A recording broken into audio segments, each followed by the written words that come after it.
Science education system is young people have to be able to afford to go to college and pursue postgraduate work if they're so inclined. Right now, that's becoming increasingly difficult. We have to make sure that college is affordable for all young people, and that those who want to go into the helping professions that don't pay as much aren't carrying $50,000 or $60,000 worth of debt when they leave school.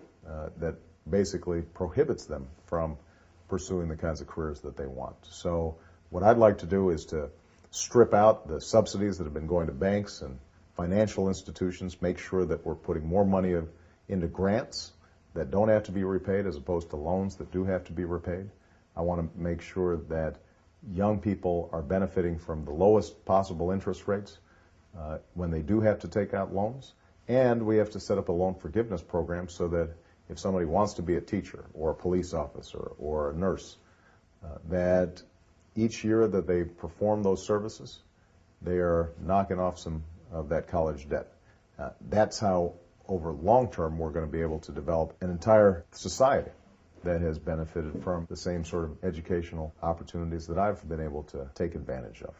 One last thing that I think is important is making sure that we are emphasizing math and science education, not only in the early years, but also in postgraduate work. We are not producing enough math majors, enough scientists, and computer designers to maintain our economic edge. If we do all these things, I have no doubt that not only will the country as a whole benefit, but we will be true to what has always been the essential ideal and ethic of American life, which is upward mobility and opportunity, that every single child can achieve their goals. Nobody wants a society that guarantees results for every child. I think we understand that some people are going to work harder, some people are going to be extraordinarily gifted, but we want to make sure that every child has a chance to excel and find those areas of their lives that will allow them to make the most contribution to society. We're failing to do that now. I was in South Carolina in what's called the Corridor of Shame.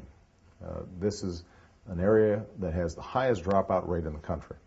And when you visit these school buildings, some of which were built in the 1800s after the Civil War, children learning in trailers next to train tracks, so teachers have to stop anytime the train goes by because the whole structure shakes. You know, teachers underpaid, so that if they're willing to drive 25 miles away, they're going to be paid a lot more than staying in this corridor.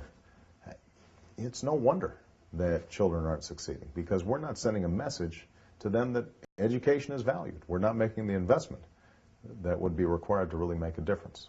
And as President of the United States, I want to work with every state and every local community to ensure that there are no corridors of shame anywhere in this country.